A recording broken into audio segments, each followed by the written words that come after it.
ஹalleluya. So இந்த நாளில ஒரு இன்ட்ரெஸ்டிங்கான டாபிக் நம்ம லவ்வ பத்தி தான் பார்க்க போறோம். லவ்னதுமே எல்லாருமே ரொம்ப எக்ஸைட்டிங் ஆகி ஓகே காட் என்ன பேச போறாரு தெரியலையே, அக்கா என்ன பேசுவாங்கன்னு தெரியலேன்னு ரொம்ப ஆவலோட காத்துட்டு இருப்பீங்க. வாங்க ஆண்டவர் பேசுற வார்த்தைக்கு நேராக நம்முடைய கவனத்தை திருப்புவோம்.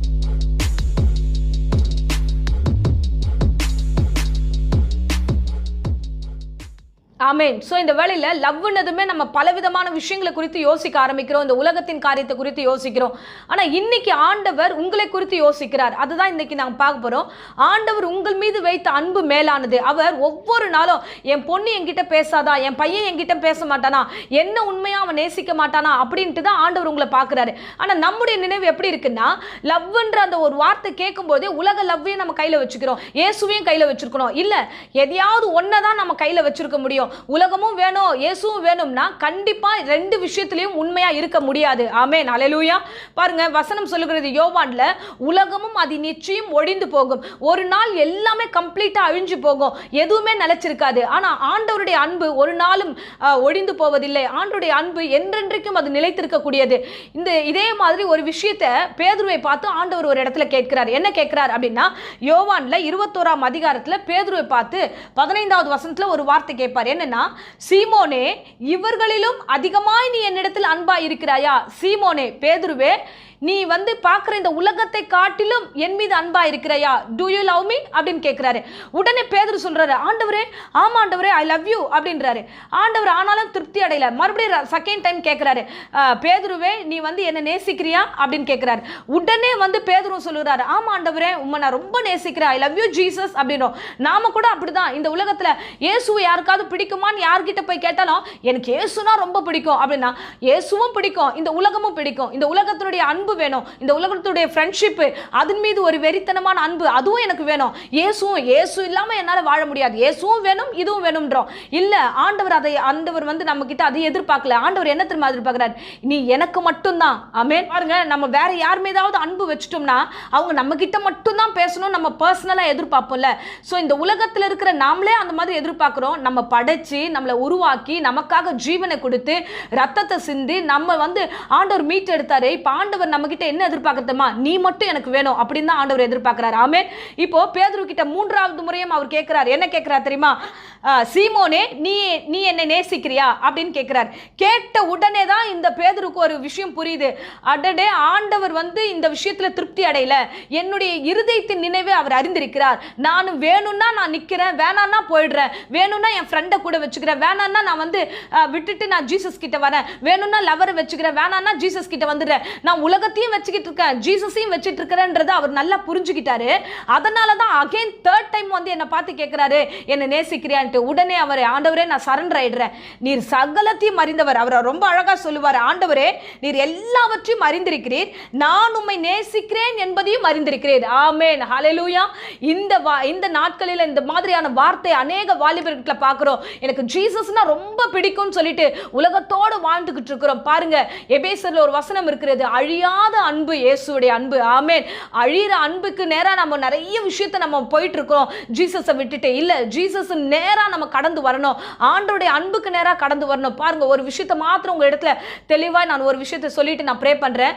இந்த உலகத்துல எல்லாமே கலப்படம் தான். இந்த உலகத்துல எந்த பொருள் எடுத்தாலும் அதுல ஒரு கலப்படம் இருக்கு. நீ சாப்பிடுற சாப்பாடாகட்டும், நீங்க போடுற விஷயமாகட்டும், எடுக்கிற விஷயமாகட்டும், நீங்க எந்த வகையில போனாலும் எல்லாத்துலயும் கலப்படம் இருக்கு. எல்லாத்துலயுமே இந்த உலகம் அசுத்தமான கிரியைகளால மாற்றப்பட்டிருக்கிறது. உலகமே ஒரு பாவத்தில் நிறைந்திருக்கு. கலப்படமான ஒன்றுக்கும் உதவாத எல்லா காரியத்தையும் நம்ம கையில வச்சுட்டு இருக்கோம். அது மீது அன்பு செலுத்திருக்கிறோம், அந்த உலகத்தின் மீது பற்றுதலா இருக்கிறோம். கலப்படமே இல்லாத உண்மையான அன்பு இயேசு. ஆமென் ஹalleluya. இந்த உலகத்தின் அன்பு ஒரு நாள் உன்கிட்ட வரும், ஒரு நாள் உன்னை விட்டுட்டு போயிடும். ஒரு நாள் உன்கிட்ட நான் உன்னையே நேசிக்கிறேன் முழுவதுமா கொடுக்கும். நாளைக்கு நீங்க பாத்தீங்கன்னா அந்த அன்பு தணிந்து போகும். இன்னும் 2-3 நாள் கழிச்சு பாத்தீங்கன்னா அந்த அன்பு இல்லாம கூட போயிடும். நீ கொடுத்தீனா அந்த அன்பு உனக்கு இன்னும் நிறைய கொடுக்கும், நீ கொடுக்கலன்னா அந்த அன்பு இருக்காது. ஆனா இயேசு அப்படி இல்லை. நீ கொடுத்தாலும் கொடுக்கலனாலும் அவர் உனக்கு கொடுத்து முடிச்சுட்டாரு. தன்னுடைய ரத்தத்தை கொடுத்து தன்னுடைய ஜீவனை கொடுத்து உங்களை அதிகமாய் நேசிச்சிருக்கிறார். பாருங்க, இந்த உலகம் முழுவதும் பாவத்துல நிறைஞ்சிருந்தாலும் உங்களை தன்னுடைய ரத்தத்தினால மீட்டெடுத்த அந்த அன்பு மேலானது. இந்த அழியாத அன்பை விட்டுடாதீங்க எந்த காரணத்தை கொண்டு. ஆமென் ஹalleluya. அன்புன்ற அந்த ஒரு வார்த்தையை குறித்து நீங்க பார்க்கும்போது ஆண்டவர் உங்களை அதிகமாய் நேசிக்கிறார். அதனால தான் பேதுரு கிட்ட மறுபடியும் கேட்கிறாரு, நீ என்ன நேசிக்கிறியா, நீ என்ன நேசிக்கிறியான்ட்டு ஆண்டவர் ஒவ்வொரு முறையும் கிட்ட வந்து கேட்டாரு, இந்த உலகத்தில் இருக்கிறதை காட்டிலும் நீங்க அதிகமான அன்பு இயேசுவிடத்தில் வைங்க, அதுதான் உங்களுக்கு நல்லது. நீங்க இயேசு மட்டும் போதும் சொல்லி பாருங்க, இந்த உலகமே உங்க காலு கீழே. இந்த வார்த்தை நான் அதிகமா என் பிள்ளைகளிடத்துல நான் சொல்லுவேன். இயேசு மட்டும் போதும் சொல்ற ஒவ்வொருடைய பிள்ளையுடைய வாழ்க்கையில சகலமும் நன்மைக்கு ஏதுவாய் நடக்கும். இல்ல எனக்கு உலகமும் வேணும் இயேசுவும் வேணும்னா எந்த காரியத்தையும் உங்களால பெற்றுக்கொள்ள முடியாது. ஆமென், ஹல்லேலூயா. அதுக்கு தான் பேதுரு கிட்ட வந்து ரொம்ப அழகாய் சொல்லுகிறார், பேதுருவே நீ என்னை நேசிக்கிறியா? இங்க இருக்கிற உன்னை சுத்தி இருக்கிறவங்களை காட்டிலும் என்ன அதிகமா நேசிக்கிறியான்னு உங்களை பார்த்து கேட்கிறாரு. உன் ஃப்ரெண்டை காட்டிலும் என்ன நேசிக்கிறியா? உன் லவ்வரை காட்டிலும் என்ன அதிகமா நேசிக்கிறியா? இந்த சுற்றி இருக்கிற காரியத்தை காட்டிலும் என்ன அதிகமா நேசிக்கிறியான்ட்டு. ஆமென், ஹல்லேலூயா. பாருங்க, இந்த உலகத்தினுடைய கலப்படமான அன்புக்கே நம்ம இவ்வளோ ஏங்கி தவிக்கிறோம். இந்த உலகத்தில் உள்ள எல்லா விதமான அசுத்தமான ஒரு எண்ணங்களுக்கு மத்தியில வாழ்ந்துட்டு இருக்கிற அந்த அன்புக்கே நம்ம ஏங்குறோமே. பரிசுத்தமான அன்பு, உனக்காக ஏங்குகிற அன்பு, உனக்காக வாழ வேண்டும் என்று ஆண்டவர் என்னாலும் உன்னோடு கூட இருக்கணும்னு நினைக்கிற அந்த அன்புக்கு நேராக உங்களுடைய கவனத்தை திருப்புங்க. ஆமென், ஹல்லேலூயா. அதனால தான் திருப்பி திருப்பி பேதுரு கிட்ட வந்து ஒரு அருமையான வார்த்தை சொன்னாரு, நீ என்னை நேசிக்கிறியா? இவர்களை காட்டிலும் என்னை நேசிக்கிறியா? உலகத்தை காட்டிலும் என்னை நேசிக்கிறியா? உன்னுடைய ஃப்ரெண்ட்ஷிப்பை காட்டிலும் என்ன அதிகமா நேசிக்கிறியா அப்படின்னு ஆண்டவர் கேட்கிறாரு. ஆமென். இது பேதுரு கிட்ட மட்டும் இல்ல, இந்த வாலிபர்களாகிய உங்களை பார்த்து கேட்கிறாரு. இந்த உலகமும் இந்த உலகத்தின் காரியம் அழிஞ்சிருமா, ஆனா நான் ஒரு நாளும் உன்னை விட்டு போக மாட்டேன். அதனால தான் நான் உன்னை விட்டு விலகுதுமே உன்னை என்றும் கைவிடு என்று சொன்ன வார்த்தை உங்களோடு கூட இருக்கிறது. ஆமென், ஹல்லேலூயா. அன்பு பிள்ளைகளே, இந்த நாட்களில் கர்த்தருடைய அன்பு மாறாதது, அழியாதது, உங்களுக்காக யாவும் செய்யக்கூடியது. இயேசு மட்டும் போதும்னு வந்து பாருங்க, எல்லாமே உங்களுக்கு கிடைக்கும். இல்ல எல்லாமே வேணும் இயேசுவும் வேணும்னா இந்த உலகத்தில் எதுவுமே உங்களால் அனுபவிக்க முடியாது. எந்த அன்பும் உங்ககிட்ட நிலைச்சிருக்காது. இயேசுவை பற்றி கொள்ளுங்க. அவர் உங்களிடத்துல ஏக்கமாய் வருகிறார், நேசமாய் வந்து கேட்கிறார், நீ என்ன லவ் பண்றியா? டு யூ லவ் மீ அப்படின்னு கேட்கிறாரு. ஆமென். நீங்க என்ன சொல்ல போறீங்க? சோ கர்த்தரை நோக்கி நம்ம ஜெபிப்போம். ஆண்டவர்கிட்ட உங்க அன்பை தெரிவிங்க. ஆண்டவர் மேலான காரியங்களை உங்களோட வாழ்க்கையில செய்து உங்களை ஆசீர்வதிப்பார். ஆமென். அன்பு ரட்சகா, இந்த அருமையான வேலைக்காக ஸ்தோத்திரம். ஆண்டவரே, இந்த நாளில் எங்கள் பிள்ளைகளோடு நீர் முகமுகமாய் பேசின கிருபைக்காக நன்றி செலுத்துகிற ராஜா.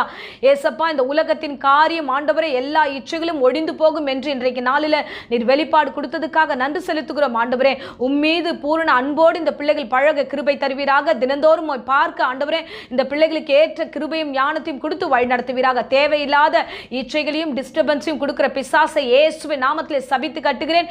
ஆண்டவரே ஏசப்பா, உம்மை முழுமையாய் நேசிக்க இந்த பிள்ளைகள் ஒவ்வொருவருக்கும் கிருபை கொடுத்து வழி நடத்தும். ஆசீர்வதியும் கூட இரும். இயேசுவின் இணையற்ற நாமத்திலே ஜெபிக்கிறேன் ஜீவனுள்ள நல்ல பிதாவே. ஆமென். ஆமென். Praise the Lord. God bless you.